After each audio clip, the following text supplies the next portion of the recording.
নমস্কার। প্রত্যেক দিনের মতো আমরা যে ইংলিশ মক টেস্ট করাচ্ছি, specially WB, SSC, group C, group ডির জন্য। আজকে এই মক টেস্ট নম্বর 6।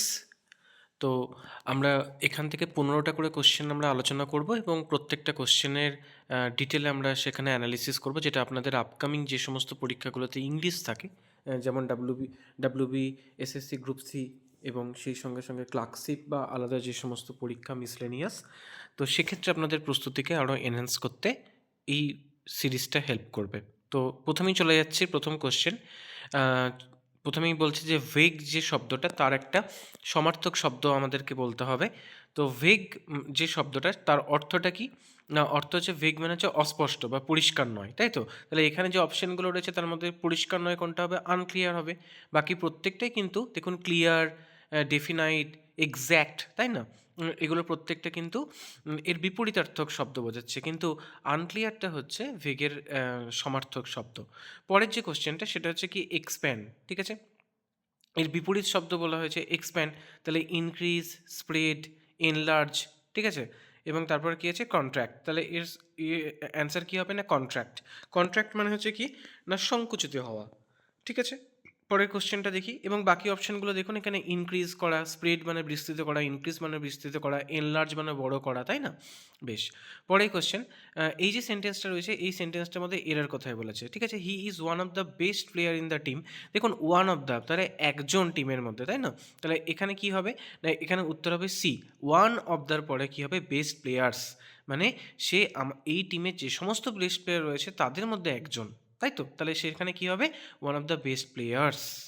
পরের question, scarcely had the meeting started when the light went off, ঠিক আছে? তাহলে এর সঙ্গে কি যাবে দেখুন। স্কার্সলির সঙ্গে কি হয় না? অ্যান্সার হচ্ছে সি। স্কার্সলির সঙ্গে হোয়েন নয়, বাট হয়, ঠিক আছে? তাহলে scarcely had the meeting started but the light went off, ঠিক আছে? স্কার্সলির সঙ্গে কিন্তু হোয়েন কখনো মিট করবে না। বেশ। পরের যে কোশ্চেনটা সেটা হচ্ছে কি না, এখানে কারেক্ট সেন্টেন্সটা বলেছে only after the teacher arrived. এখানে একটা মানে সেন্টেন্সের গঠনগত একটা স্ট্রাকচার দিয়েছে, তাহলে এটা কি হবে দেখুন। অ্যান্সার হচ্ছে সি। তাহলে অনলি আফটার দিয়ে যখন বাক্য শুরু হয় তখন সেটা হয় কি না? ইনভার্সন। তার মানে এখানে কোন অ্যান্সারটা হচ্ছে? বি। এখানে হচ্ছে সি। তাহলে only after the teacher arrive did the class start, ঠিক আছে? তাহলে এটা হচ্ছে তার সঠিক গঠন। বেশ। পরেরটা দেখুন কি বলছে, সি ইনসিস্টেড। তাহলে এটা অ্যাপ্রোপ্রিয়েট প্রিপোজিশন। ইনসিস্টের পরে কি বসে না? ইনসিস্টের পরে বসে অন, ঠিক আছে? Insisted on paying the bill herself, ঠিক আছে? বেশ।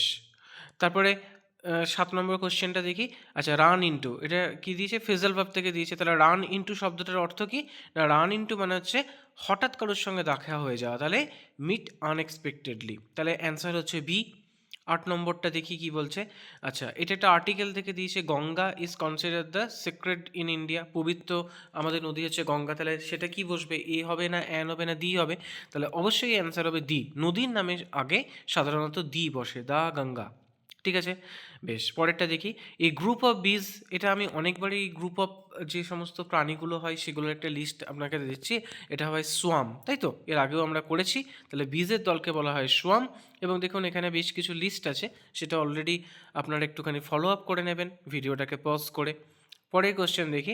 এখানে কারেক্ট করতে বলেছে কোন একটা সেন্টেন্সকে, ঠিক আছে? When I reach the station, তাহলে এটা সেন্টেন্সের গঠন কি হবে না? জানি আমরা যখন হোয়েন দিয়ে যখন দুটো পাস্ট যখন অ্যাক্টিভিটিস থাকবে, তাহলে যেটা আগে হবে এবং কোনটা পরে হবে সেটা আমাকে ফাইন্ড করতে হবে। তাহলে এর আনসার হচ্ছে সি। তাহলে যখনই আগের কাজ তখন সেটা পাস্ট পারফেক্ট, যখন পরের কাজ তখন সেটা হচ্ছে সিম্পল পাস্ট। তাহলে when I reach the station the train had left, তাহলে ট্রেন তো অলরেডি আগে বেরিয়ে গেছে, তারপর আমি স্টেশনে এসেছি, তাই না?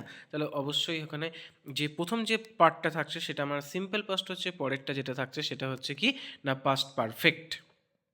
পরেরটা দেখি কি বলছে। Identify the adverb. অ্যাডভার্ব মানে কি? যে ভাবকে মডিফাই করে। তাহলে she seldom visit her relatives, তাই তো? তাহলে এখানে ভিজিট যেটা বলছে, তাহলে সেলডম যে শব্দটা আছে সেটা ভিজিট বলে যে ভাবটা আছে সেটাকে মডিফাই করছে, তাই না? সেলডম মানে হচ্ছে কাজের ঘনত্ব বোঝায়, তাই তো? তাহলে সেলডম মানে সে ফ্রিকুয়েন্টলি সে দেখা করতো, এরকম আর কি বিষয়টা। পরের কোশ্চেন কি বলছে। ইনডিরেক্ট স্পিচ মানে ন্যারেশন থেকে দিয়েছে। He said do you like tea. তাহলে দেখুন যখনই ডু দিয়ে যখন কোনো একটা বাক্য শুরু হবে তখন কি হবে না? সেটা হয় আক্সটিভ বা ওয়েদার হবে, তাই না? ডাব্লুইচ যে কোশ্চেন যখন থাকছে, তাহলে হি আক্সড ইফ আই লাইক টি, ঠিক আছে, তাহলে এটা গেল আমাদের একটা ন্যারেশনের কোশ্চেন। পরের যে কোশ্চেনটা সেটা দেখি, সেটা হচ্ছে ভয়েস থেকে বলেছে, the police caught the thief. আমরা ভয়েসের নিয়ম অনেকবারই দেখেছি, তাহলে কি হবে দেখুন, অ্যান্সার হচ্ছে বি। কেন?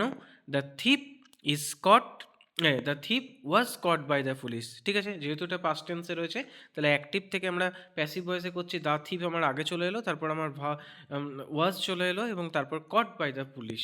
ঠিক আছে, 14 নম্বর কী বলছে দেখে নিই না, কারেক্ট দ্য সেন্টেন্স। আচ্ছা, neither of the boys are present, এখানে কোন সেন্টেন্সটা প্রেফারেবল হবে? তাহলে দেখুন 14 নম্বর হচ্ছে সি, তাই তো। নাইদার হচ্ছে এক বচন, আমরা জানি যে কোনো বয়ই প্রেজেন্ট ছিল না, তাহলে neither of the boys is present. এবং তারপরে যেটা 15 নম্বর, a person who examine account, যিনি অ্যাকাউন্ট দেখেন তাকে কি বলা হয় না, ক্লার্ক, অডিটর, ক্যাশিয়ার এবং ট্রেজার। আমরা জেনারেলি জানি যে এটা অডিটর, অডিটর হচ্ছে হিসাব নিকাশ পরীক্ষা করেন, তাহলে এ person who examine the account is call the auditor. ঠিক আছে, ট্রেজার, ক্যাশিয়ার, ক্লার্ক কিন্তু এগুলো হবে না। ঠিক আছে, বেশ, তাহলে বোঝা গেল। আমরা আজকে এরকম এই সেটটা আমরা কমপ্লিট করলাম 15টা কোশ্চেনের।